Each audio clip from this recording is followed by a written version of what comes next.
Students, आप लोगों का स्वागत है मेके जी क्लासेस पर, जहाँ पर हमारा उद्देश्य है आपकी कामयाबी किसी भी कीमत पर। तो जैसे कि आप लोगों को जानकारी है कि हम लोगों ने यहाँ पर यूपी कांस्टेबल स्पेशल बैच आप लोगों को प्रोवाइड करा रहे हैं, ठीक। और जिसमें हम लोग अभी तक प्रॉफिट एंड लॉस आज स्टार्ट करने वाले हैं। और अभी तक जो खत्म कर चुके हैं वो है एक तो आपका एलसीएम एचसीएफ और एक आपका खत्म कर चुके हैं प्रतिशतता। आई होप कि आपको उन सभी चैप्टर से बहुत अच्छा रेस्पॉन्स मिल रहा होगा और ये चीजें ऐसे मिल रही होगी, क्वेश्चन ऐसे मिल रहे होंगे ताकि आपको ये कॉन्फिडेंस हो रहा होगा कि हाँ, वाकई पेपर में यही क्वेश्चन आते हैं।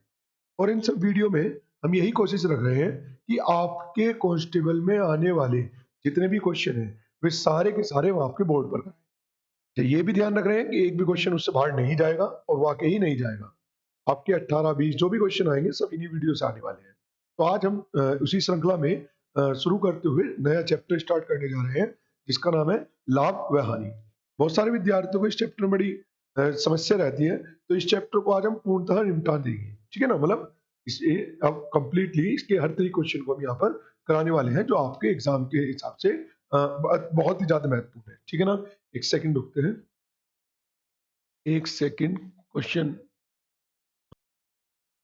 तो ये मैं एक सेकंड हटाता हूँ, इससे पहले मुझे तुम्हें कुछ कॉन्सेप्ट बताने हैं। देखो, असल में क्या है, चैप्टर हम स्टार्ट कर रहे हैं आज लाभ व हानि। बड़े ध्यान से समझना, एक एक क्वेश्चन आपके दिमाग में इसका मैं बहुत अच्छे तरीके से सेट कर दूंगा इस चैप्टर में, ठीक। लाभ हानि की पूरी कहानी समझो। यहाँ पर क्या होता है कि कुछ चीजें खरीदी जाती है और कुछ चीजें बेची जाती है। उन्हीं के खरीदने और बेचने के दौरान लाभ होता है या हानि होती है, ठीक। जैसे एग्जाम्पल के तौर पर देखते हैं कि अगर मान लीजिए मैंने कोई चीज खरीदी 100 रुपए की और मैंने उस वस्तु को बेच दिया 120 रुपए का। मैंने कोई चीज खरीदी कितने की, 100 रुपए की, और उसे बेच दिया कितने का, 120 का। तो अब मसला यह है कि लाभ हुआ या हानि। तो देखो, बहुत से बच्चों को सीपी एकदम याद नहीं रहता, मैं बता देता हूँ। खरीदे मूल्य क्या क्या बोलते हैं, सीपी बोले तो खरीदा मूल्य, क्या क्या नाम से जानते हैं इसे, है ना। खरीदा मूल्य, इसे ही हम लागत मूल्य भी कह सकते हैं,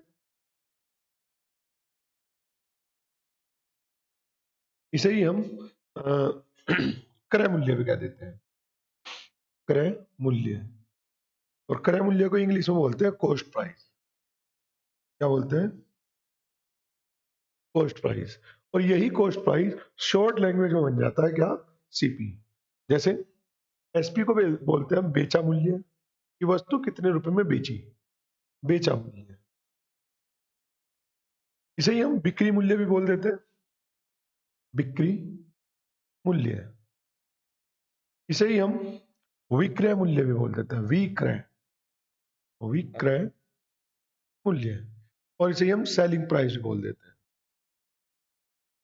सेलिंग प्राइस। और शॉर्ट में इसी सेलिंग प्राइस को हम एसपी कहते हैं। तो जब कभी मैं एसपी की बात करूंगा तो एसपी का मतलब ये होता है कि कितने रुपए की वस्तु बेची गई। जब कभी भी मैं सीपी की बात करूंगा तो सीपी का मतलब होता है कितने रुपए की वस्तु खरीदी गई। क्लियर है। आगे कहानी समझते हैं। अगर कोई वस्तु 100 रुपए की खरीदी गई और 120 की बेची गई तो सीधी सीधी सी बात है कि 20 रुपए का लाभ हुआ। क्लियर है। कितने का लाभ हुआ, 20 रुपए का। क्लियर एकदम, ठीक। अगर, तो क्या मैं ये कह सकता हूं कि जब कभी भी लाभ होगा, वस्तु का क्रय मूल्य तो होगा कम और बिक्री मूल्य होगा ज्यादा। ये ट्रिक बहुत काम की है, आगे चल के तुम्हें पता चलेगा कि इस ट्रिक का क्या महत्व है। बड़ी महत्वपूर्ण ट्रिक है, ठीक है। आगे इसी तरीके से अगर मैं कहता हूं कि कोई वस्तु मैंने 100 रुपए की खरीदी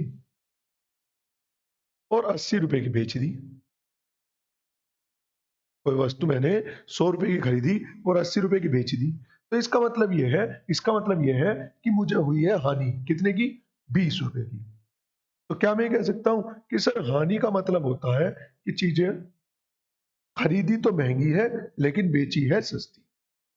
ये ट्रिक याद रखना, एसपी और सीपी की, कि लाभ में कौन ज्यादा होता है और हानि में कौन ज्यादा होता है। क्योंकि यहां से एक क्वेश्चन आएगा जो ज्यादातर स्टूडेंट का गलत हो जाता है। लेकिन अगर आपको ये पता है कि सर सीपी कब ज्यादा होता है, लाभ में कौन ज्यादा होता है, हानि में कौन ज्यादा होता है, तो उससे क्या होगा, आपको काफी आसानी मिल जाएगी। अभी आगे आएंगे सब चीजें, है ना। मैं अभी आपको तैयार कर रहा हूँ, ठीक। आगे कहानी समझो। जब कभी भी लाभ प्रतिशत आपको निकालना हो या हानि प्रतिशत आपको निकालना हो, यदि वो कुछ भी मेंशन नहीं करता, यदि वो ये कहता है कि जी x% का लाभ है, या कहे कि भाई लाभ प्रतिशत बता दो या हानि प्रतिशत बता दो, तो हमेशा ये कैलकुलेशन, चाहे वो कहे या ना कहे, आपको हमेशा क्रय मूल्य पर ही कैलकुलेट करनी है। हाँ, अगर बात वो कहता है कि विक्रय मूल्य पर बताओ, तो बात अलग है। नहीं तो आपको हमेशा किस पर कैलकुलेट करनी है? क्रय मूल्य पर कैलकुलेट करनी है। ठीक है ना? जैसे मान लीजिए आपसे वो पूछ ले कि बताइए लाभ कितने प्रतिशत का हुआ, तो आप कहेंगे सर लाभ हुआ 20 रुपए का। लेकिन चाहे वो कहे या ना कहे, आपको हमेशा किस पे कैलकुलेट करना है? हमेशा क्रय मूल्य पर कैलकुलेट करना है। और उसका क्रय मूल्य कितना है? 100 रुपए गुना 100% के लिए ये कट जाएगा इससे, तो ये आ जाएगा आपका 20%। इतनी बात समझ में आई या नहीं आई? आई होप कि इतनी बात आपको समझ में आई होगी। ठीक है ना? जब कभी भी लाभ या हानि आपको कैलकुलेट करना हो और वो कुछ भी नहीं कह रहा, तो क्रय मूल्य पे कैलकुलेट करना है। अदरवाइज यदि वो कह रहा है तो फिर जिस डाटा पे कह रहा है उसी भी हम कैलकुलेट करेंगे। क्लियर इतनी बात? चलिए एक बार मैं इसे हटाता हूँ, आपको कुछ स्क्रीनशॉट लेना हो तो लीजिए, फिर मैं क्वेश्चन की हेल्प लेके आपको सारी चीजें यहाँ पर क्लियर करने वाला हूँ। ठीक है, चलिए एक बार मैं इसे हटा देता हूँ और आगे कहानी को समझते हैं।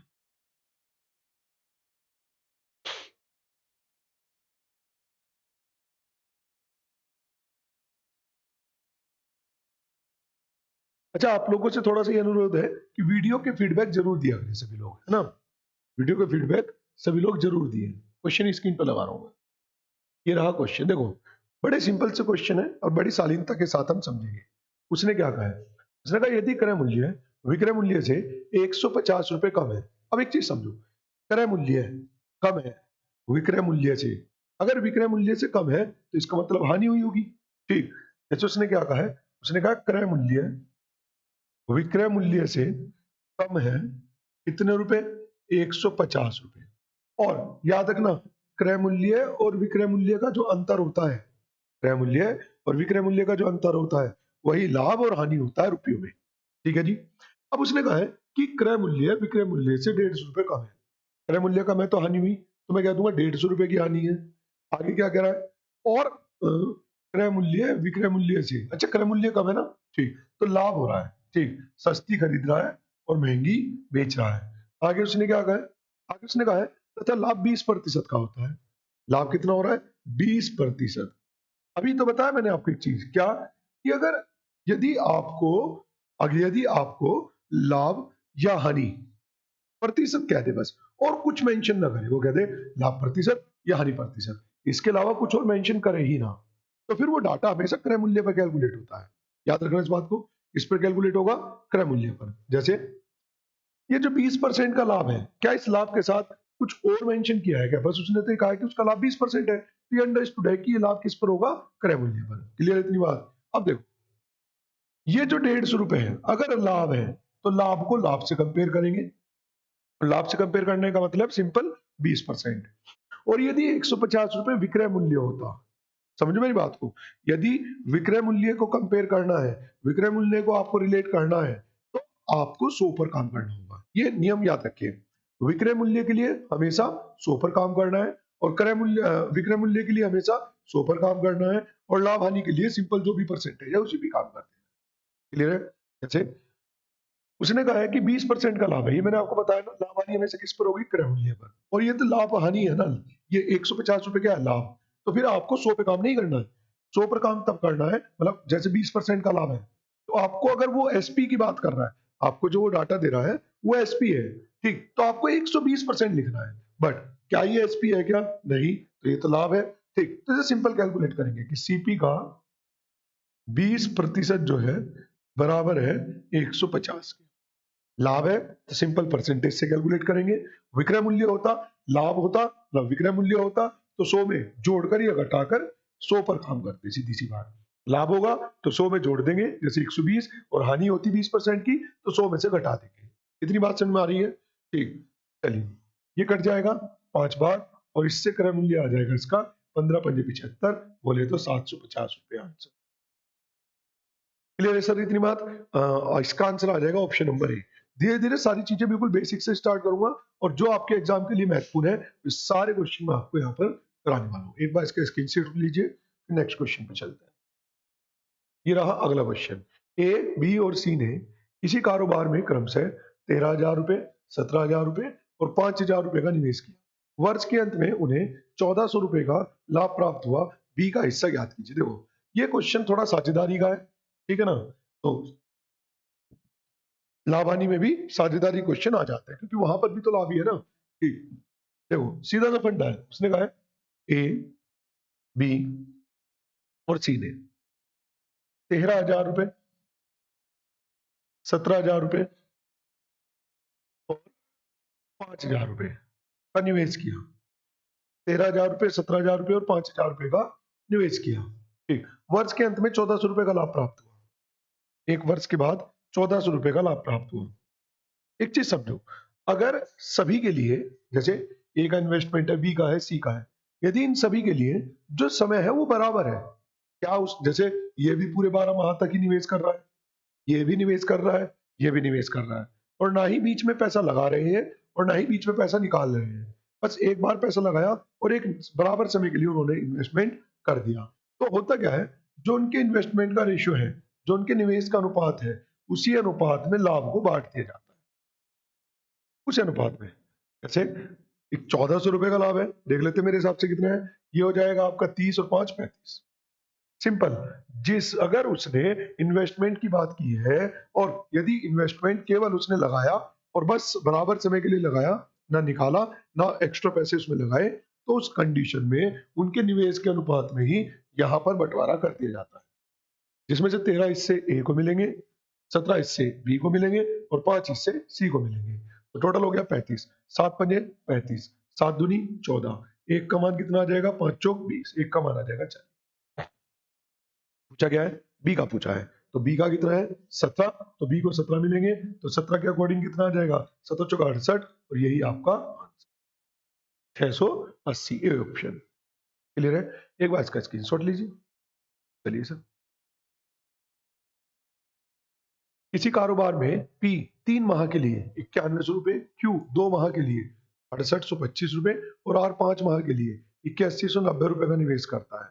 यदि कुल लाभ की राशि 4158 रुपए है तो क्यू का कितने रुपए का निवेश होगा। अब मैंने अभी आपको बताया था ना कि अगर बराबर धन मतलब धनराशि लगा दे लेकिन एक बराबर समय के लिए, तो निवेश के अनुपात में ही बंटवारा कर दिया जाता है।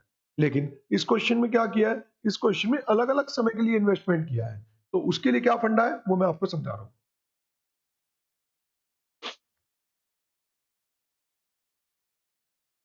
देखो, उसने कहा किसी कारोबार में पी 3 माह के लिए, पी ने 3 माह के लिए 9100 रुपए 3 माह के लिए लगाए।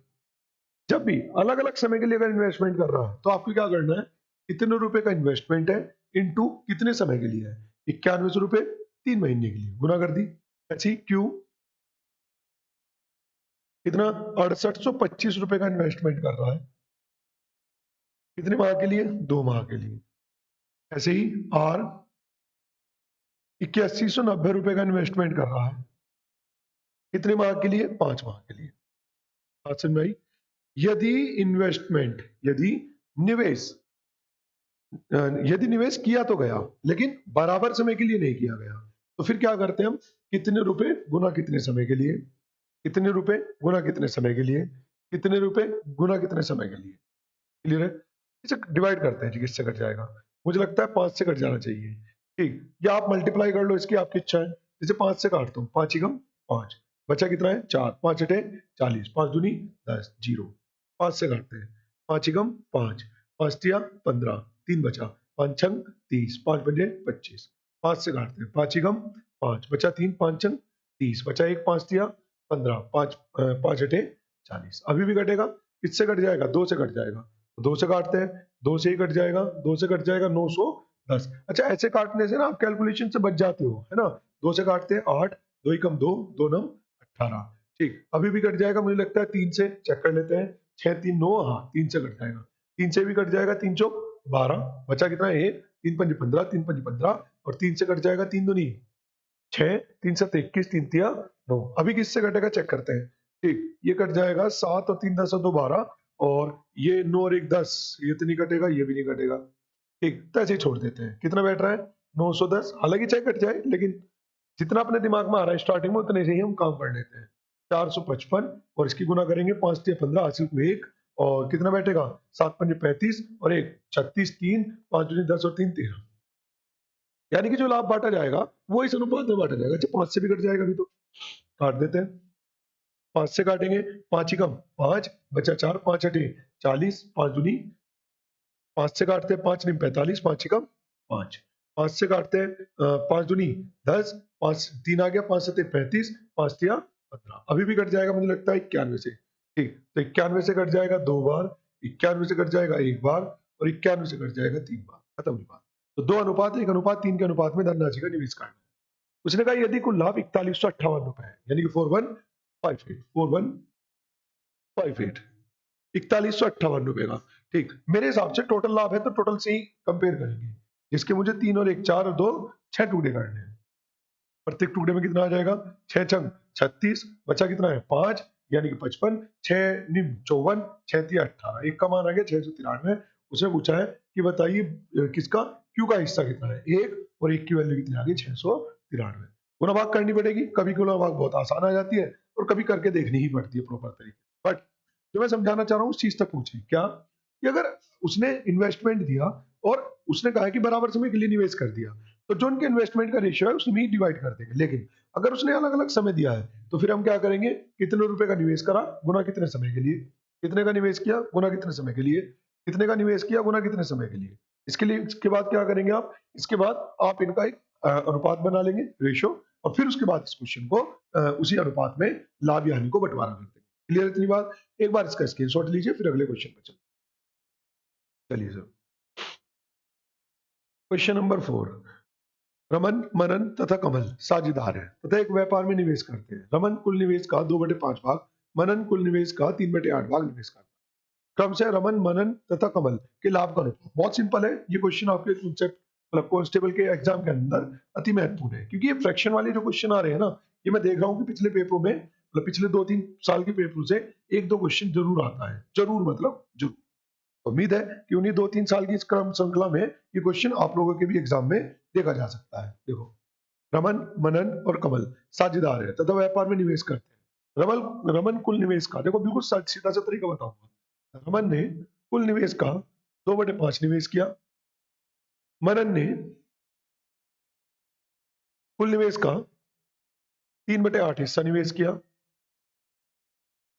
जबकि रमन मनन और कमल जबकि कमल ने कुल निवेश का मतलब शेष निवेश किया। सीधी सी बात है कुछ नहीं कहा तो बाकी उसने निवेश किया। आपको क्या करना है नीचे का हमेशा एलसीएम ले लेना है। जब कभी भी चाहे क्वेश्चन किसी भी चैप्टर हो जब कभी भी चीजों को ऐसे भिन्न के रूप में तोड़ा जाए जैसे कि ये है तो जब कभी भी चीजों को ऐसे भिन्न के रूप में तोड़ा जाए तो आप क्या करेंगे नीचे का एलसीएम ले लेंगे। कितना आएगा वो एलसीएम 40 और ये 40 ही टोटल निवेश मान लीजिए आप। ये 40 क्या मान लीजिए टोटल निवेश कि भाई कुल निवेश कितना है तो कुल निवेश है 40 जिसका 2/5 यानी कि 5 अठे 40 8 दूनी 16 अनुपात जिसका 3/8 8 पंजे 40 और 5 तिया 15 कितना हो चुका 16 और 15 31 रिमेनिंग आ गया 9 और यही इनके निवेश का अनुपात है। ठीक 16 अनुपात 15 अनुपात 9 बहुत सिंपल तरीका है ना। क्या करें जब भी चीजों को ऐसे भिन्न के रूप में तोड़े आप नीचे का एलसीएम ले जो भी आपका एलसीएम आएगा उसे टोटल अमाउंट मान ले। उसने 40 का 2/5 इन्वेस्ट किया इसने 40 का 3/8 इन्वेस्ट किया और इसने रिमेनिंग यानी कि 9 रुपए का इन्वेस्टमेंट किया तो 16 अनुपात 15 अनुपात 9 यही आपका आंसर रहने वाला है। क्लियर है। चलिए आगे क्वेश्चन नंबर 5 किसी दुकानदार ने कोई टीवी 8% कटौती देकर 17,940 रुपए में बेचा और उस पर उसे 19.6% का लाभ हुआ। यदि उस टीवी पर कोई भी कटौती नहीं दी जाती तो उसे कितने प्रतिशत का लाभ होता। देखो इसकी मैं बहुत बेहतरीन ट्रिक आपको बताने वाला हूँ। जब कभी भी कटौती बोले तो डिस्काउंट जब कभी भी आपको डिस्काउंट की बात कर दी जाए डिस्काउंट दे दिया जाए और उस डिस्काउंट के बाद कितना लाभ हुआ ये भी कह दिया जाए समझ रहे हो। जैसे इस क्वेश्चन में उसने कहा है कि सर 8% की कटौती की गई और उसके बाद में 19.6% का लाभ हो गया। जब भी इस तरह क्वेश्चन हो तो इस क्वेश्चन कैसे करना है मैं समझाता हूँ पूरी कहानी।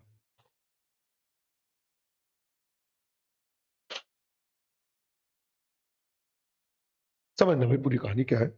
देखो किसी दुकानदार ने कोई टीवी 8% कटौती देकर ठीक तुम्हें कुछ नहीं करना। अगर किसी क्वेश्चन में आपको डिस्काउंट दे दिया जाए और डिस्काउंट के बाद कितना लाभ हुआ ये भी दे दिया जाए तो आप क्वेश्चन को सीधा करेंगे। कैसे, देखो मैं लिख के दिखाता हूँ।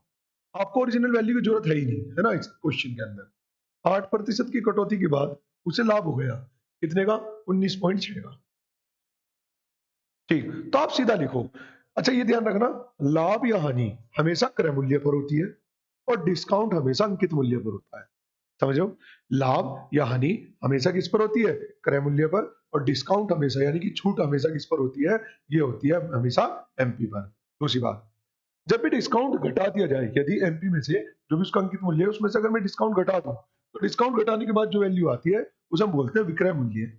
ठीक, ऐसे ही अगर इसमें लाभ जोड़ दूं तो जो आता है वो भी विक्रय मूल्य आता है। मतलब जब कभी भी आपको डिस्काउंट भी दे दिया जाए और लाभ हानि भी दे दी जाए तो वहां पर आप हमेशा उनके विक्रय मूल्य बराबर करेंगे। ठीक, 8% के डिस्काउंट के बाद का विक्रय मूल्य और 19.6% के लाभ के बाद का विक्रय मूल्य। कैसे, देखो सर जी डिस्काउंट हमेशा एमपी पर जाएगा तो एमपी का, अब डिस्काउंट है तो घटेगा।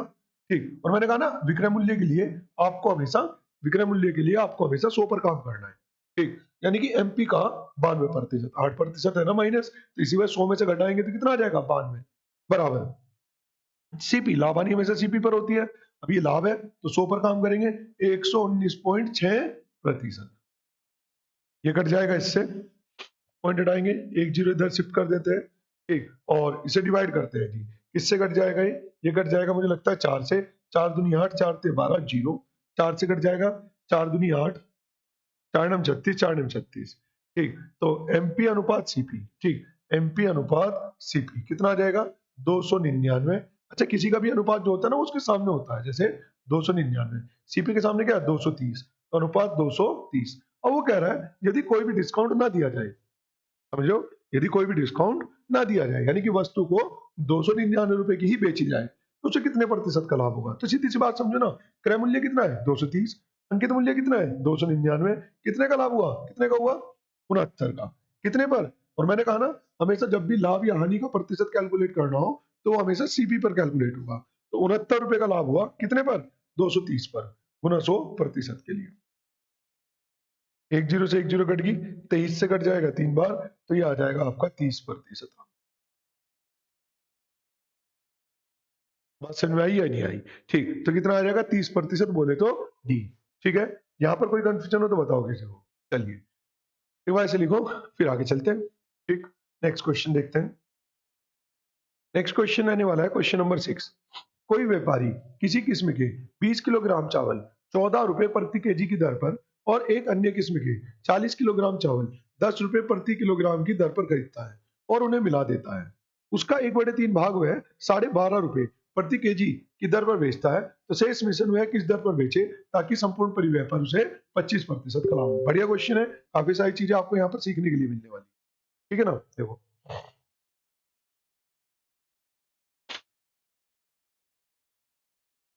समझना, इस क्वेश्चन के अंदर पहले हम लगाने वाले हैं एलिगेशन। क्या लगाने वाले हैं, एलिगेशन। ये बेसिक से ही समझ लो आप, जैसे भी आपको समझ में आए। देखो समझो, उसने क्या कहा है, उसने कहा है कोई एक व्यापारी 20 किलोग्राम चावल 14 रुपए प्रति केजी की दर से, यानी कि 20 केजी चावल था और किस दर पर, 14 की दर पर, 14 रुपए पर केजी की दर पर खरीदता है। तो क्या मैं कह दूं यहाँ पर 280, क्या मैं कह दूं 280 रुपए चले गए, खर्च हो गए। एक अन्य किस्म के 40 केजी चावल, अन्य किस्म के 40 केजी चावल 10 रुपए प्रति केजी की दर से, 10 रुपए पर केजी की दर से, मतलब कितना 400 रुपए। तो उसका टोटल इन्वेस्टमेंट कितना हो गया, तो उसका टोटल इन्वेस्टमेंट हो गया 680। और वो कह रहा है कि सर 25% का लाभ पर ओवरऑल उसे टोटल लाभ होना चाहिए। तो मेरे हिसाब से जो उसका लाभ बैठता है वो बैठता है 170 रुपए का। अगर मैं इसमें 170 रुपए जोड़ दूं, ठीक, तो वो पता चल जाएगा कि उसे टोटल कितने रुपए चाहिए। 8 7 15 हासिल हुए, 1 6 1 7 1 8, 850 रुपए फाइनली उसे चाहिए।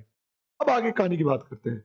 उसने कहा है कि जितना भी उसके पास था, जैसे 20 केजी ये था और 40 केजी ये था, यानी कि टोटल कितना था उसके पास 60 केजी, उसका 1/3 यानी कितना 20 केजी 12.5 की दर से बेच देता है। ठीक, 12 मतलब ये हो जाएगा 25, तो यानी कि बेच देता है वो 12.5 के हिसाब से 500 रुपए। ठीक भैया कि 25 250 रुपए का, सॉरी,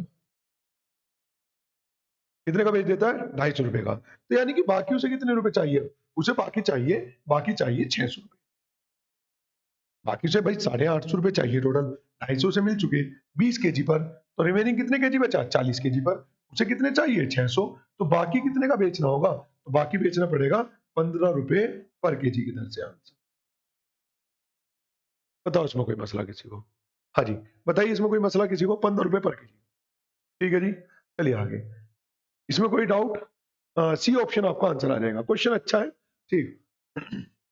नेक्स्ट क्वेश्चन नंबर, एक दुकानदार, अच्छा एक काम और कर सकते हैं, जैसे मैंने यहाँ पर है ना पहले इसका 25% निकाला, आप उसका 125% भी निकाल सकते हैं, उससे डायरेक्ट एसपी आ जाएगा। चॉइस इज योर्स, है ना। चलिए, एक दुकानदार अपना 1/3 सामान 15% की हानि पर बेच देता है।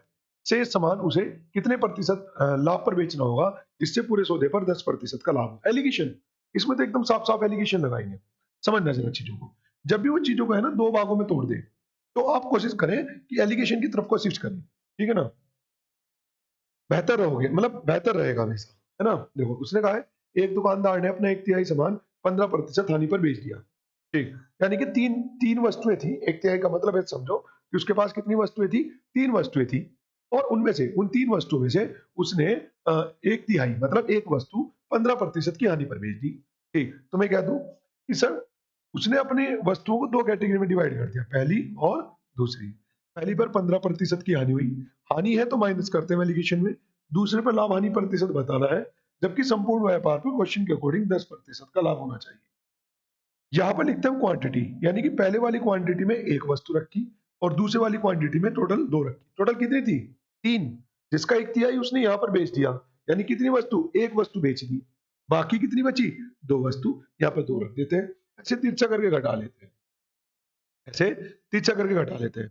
10 में से माइनस करेंगे, यानी कि 10 माइनस, तिरछा घटाते हैं हमेशा। अब माइनस करेंगे -15 को, तो कितना हो जाएगा? 25। तो इस दो की वैल्यू आ जाएगी 25, इस एक की वैल्यू आ जाएगी 12.5। अगर ये एक 12.5 है तो फिर ये एक भी कितना हो जाएगा? 12.5। एक वैल्यू क्या है? कम। एलिगेशन में क्या होता है, ऊपर की तरफ एक वैल्यू ज्यादा होती है और एक कम होती है। ऑलरेडी अगर एक वैल्यू कम है तो दूसरी ज्यादा होगी। कितनी ज्यादा होगी? 12.5 ज्यादा होगी, तो कितनी आ जाएगा? 22.5%। ऐसा करने से ना, यानी कि दूसरी वस्तु को आपको 22.5% प्लस में आया ना लाभ, तो इसका मतलब है कि ऐसा करने पर आपको हमेशा क्या मिल जाएगा? ऐसा करने पर जैसे आप एलिगेशन करते हो, एक तो आपकी कैलकुलेशन से बच जाओगे आप, और डायरेक्ट आपका आंसर आ जाएगा। क्लियर है? एक बार इसका स्क्रीनशॉट लीजिए, फिर अगले क्वेश्चन की ओर चलते हैं। चलिए, ये रहा नेक्स्ट क्वेश्चन। एक वस्तु 169 रुपए में बेचकर एक व्यक्ति 30% लाभ कमाता है। 40% लाभ प्राप्त करने के लिए उसे कितने विक्रय मूल्य पर अपने विक्रय मूल्य को कितने प्रतिशत बढ़ाना होगा? रुपयों में, है ना। विक्रय मूल्य कितने प्रतिशत बढ़ाना होगा? देखो,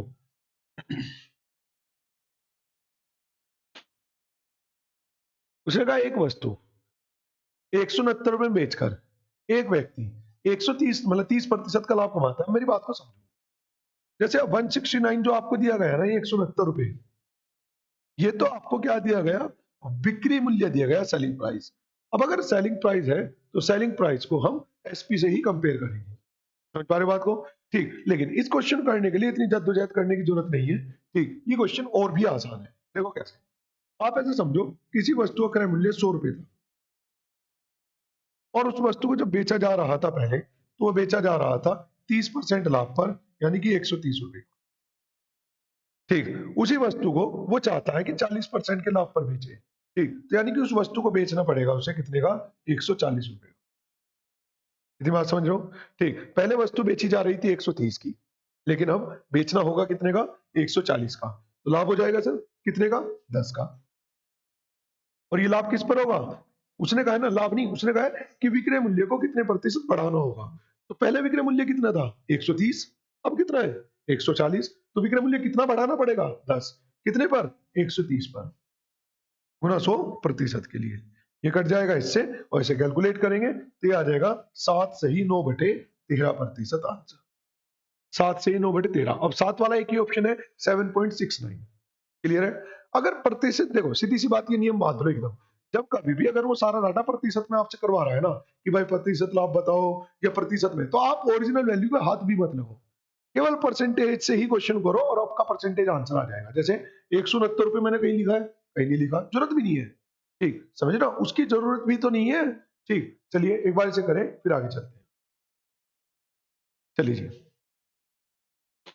अगला क्वेश्चन, एक फल विक्रेता 700 संतरे 500 रुपए के 100 की दर से खरीदता है और एक अन्य किस्म के 700 रुपए के 100 संतरे की दर से 500 संतरे खरीदता है। उनको 84 रुपए प्रति दर्जन की दर से बेच देता है। प्रतिशत लाभ बताओ। अब देखो करते हैं जी कैलकुलेट। अब इसमें प्रतिशत तो उसने दिया नहीं, तो इसका मतलब ओरिजिनल डाटा ही दिया है, तो उससे ही करना पड़ेगा। लेकिन अगर कभी प्रतिशत कैलकुलेट करना हो और उसने कुछ जानकारी प्रतिशत में दे रखी हो, तो हम कोशिश करते हैं कि उसे बिना ओरिजिनल डाटा के ही करें। अब देखो, एक व्यक्ति ने 100 रुपए के 500 संतरे की दर से सॉरी 500 रुपए के 100 संतरे की दर से 700 संतरे खरीदे। तो 700 संतरे, अगर 100 संतरे 500 रुपए के हैं, तो 700 संतरे कितने के होंगे? गुना 7 इधर कर दो, ऐसे ही गुना 7 इधर कर दो। तो इसका मतलब हो गया कि उसने 700 संतरों के लिए 3500 रुपए खर्च कर दिए। इसका मतलब हो गया कि 700 संतरों के लिए कितने रुपए खर्च कर दिए उसने? 3500 रुपए खर्च कर दिए। ठीक है ना? आगे क्या कह रहा है? आगे उसने क्या कहा है? 700 रुपए के 100 संतरे की दर से 700 रुपए के 100 संतरे की दर से 500 संतरे खरीदे। तो गुना 5 इधर कर दो, गुना 5 इधर कर दो, यानी कि 7 पंजे 35 रुपए उसने यहाँ खर्च कर दिए। इसका मतलब क्या हुआ? अब उसने कहा है, इसका मतलब उसने टोटल 7,000 रुपए का इन्वेस्टमेंट यहाँ पर कर दिया। कितने खर्च कर दिया? 7,000। अब देखो, 700 संतरे यहाँ पर खरीदे, 500 संतरे यहाँ पर खरीदे, तो टोटल कितने संतरे खरीदे? 1200 संतरे 7,000 रुपए के। अब 12 संतरे उसने बेच दिए 84 रुपए के हिसाब से। तो 1200 संतरों के लिए गुना 100, तो 1200 संतरों के लिए उसे कितने रुपए मिल जाएंगे? 8400 रुपए मिल जाएंगे। कितने रुपए का इन्वेस्टमेंट है? 7,000 का। मिल कितने गए? 8400। लाभ हुआ सर कितने का? 1400 का। लाभ हुआ कितने का? 1400 का। किस पर हुआ जी वो लाभ? वो लाभ हुआ क्रय मूल्य पर, यानी कि 7,000 पर। मैंने कहा ना, लाभ हानि प्रतिशत हमेशा क्रय मूल्य पर कैलकुलेट होगा। ये कट जाएगा इससे, 14 पंजे 70 और 5 से कट जाएगा तो ये आ जाएगा 20, यानी कि आंसर आ जाएगा 20%। यही आपका आंसर है। क्लियर है? चलिए आगे चलते हैं। क्वेश्चन नंबर आएगा अब आपका 10। खुदरा व्यापारी को माल बेचते समय एक कंपनी अपने उत्पादों की अंकित मूल्य पर 30% की छूट देती है। यदि खुदरा व्यापारी उन उत्पादों को अंकित मूल्य पर ही बेचे तो उसे कितना लाभ होगा? वैसे समझो भाई, कोई आदमी था, मान लो मैं एक बड़ा व्यापारी हूं और मैं खुदरा व्यापारी किसी दूसरे व्यापारी को कोई वस्तु बेच रहा हूँ 30% के डिस्काउंट पर। लेकिन वो आदमी, यानी कि तुम, ऐसे समझ लो वो आदमी तुम हो, ठीक, तुम उस वस्तु को कोई डिस्काउंट ना दो, आप इसे एमपी पर ही बेचो, तो फिर आपको कितने का लाभ होगा? क्वेश्चन की बात ये है। ठीक, देखो जी,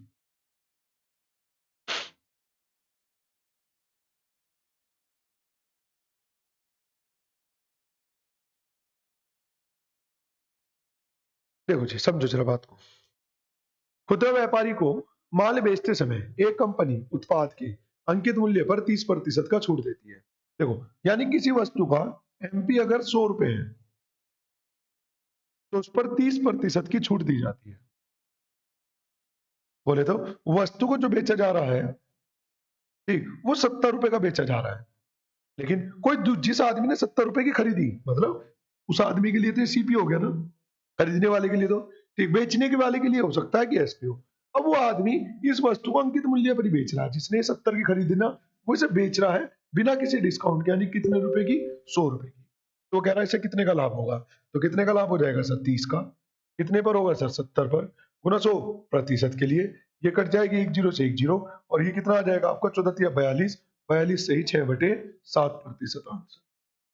42 से ही 6/7%, यानी कि ऑप्शन नंबर डी। क्लियर है यहाँ तक की बात? चलिए एक बार इसका स्क्रीनशॉट लीजिए, फिर आगे क्वेश्चन पे चलते हैं। Question number 11। एक व्यापारी एक कलाई घड़ी 450 में खरीदता है। तत्पश्चात वह उसका सूची मूल्य इस प्रकार निश्चित करता है ताकि 10% की छूट देकर भी 20% लाभ प्राप्त कर सके। घड़ी का सूची मूल्य ज्ञात कीजिए। बहुत ही सिंपल, अभी बताया ना। जिस किसी क्वेश्चन में आपको डिस्काउंट परसेंटेज दे दिया, ठीक, जिस किसी क्वेश्चन में आपको डिस्काउंट प्रतिशत दे दिया और उसके बाद लाभ प्रतिशत भी दे दिया, तो आप उसे डायरेक्ट कंपेयर करेंगे। कैसे करेंगे वो समझो।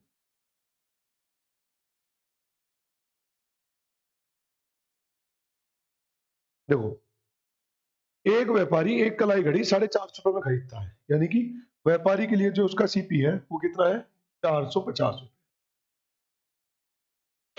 ठीक, उसे सूची मूल्य इस प्रकार अंकित करता है ताकि उसे 10% की छूट देकर भी, उस पर कितने की छूट दे दी जाए, 10% की छूट देकर भी उस पर 20% का लाभ प्राप्त हो। ठीक, तो सीधा सा फंडा है ना कि सर छूट भी दे दी, लाभ भी दे दिया, एसपी बराबर है मतलब इनका। तो एमपी का 90% बराबर है सीपी, तो उसने दिया है 450 का 120% के। ये कट जाएगा इससे, 30 दिया 90, 30 चौका ये हो गया, और 3 से कट जाएगा 150, तो इसका मतलब एमपी कितना आ जाएगा आपका, तो 15 चौका 60, तो एमपी आ जाएगा 600। बताओ इसमें कोई डाउट किसी को? हाँ जी, इसमें कोई कंफ्यूजन हो तो बताइए किसी को। ठीक है, चलिए आगे। Question number 12। एक टेप रिकॉर्डर की निर्माण लागत 1500 है, उसका निर्माता उसका अंकित मूल्य निर्माण लागत से 20% अधिक निश्चित करता है। तदनुसार यदि वह निर्माता उस पर 81% लाभ लेना चाहता है, तो उस पर वह कितनी छूट दे सकता है? 81% तो बहुत ज्यादा बैठ रहा है भाई। 8% रहा होगा ये, ठीक है ना, इसमें करेक्शन कर लेना। 81 नहीं होगा, ये कितना होगा, 8% होगा। 81 तो बहुत ज्यादा है। ठीक, तो देखो सीधी सी बात समझो, देखो परसेंटेज में पूछा है ना, तो परसेंटेज में पूछा है तो आपको ओरिजिनल वैल्यू की जरूरत नहीं है, क्योंकि उसने परसेंटेज में डाटा दिया भी है। ठीक, तो ऐसे समझो, किसी वस्तु का सीपी 100 रुपए था, और इसने जो इस पर अंकित किया यानी कि एमपी, वो 20% ज्यादा करा यानी कि 120।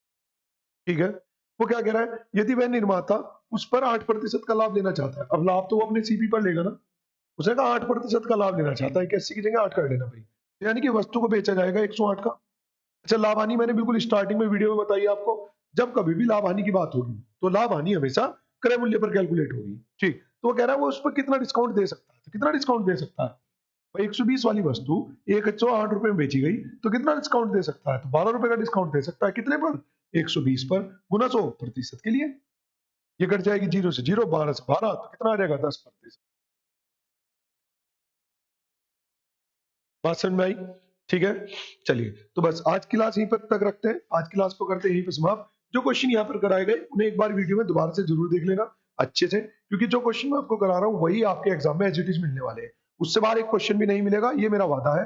ठीक, और मैं कोई ये बात वैसे नहीं बोल रहा हूँ कि अब बोल दिया बाद में खत्म, ये वीडियो रहेगी हमेशा, इस वीडियो को आप कभी भी देख के ये बात मुझे याद दिला सकते हैं।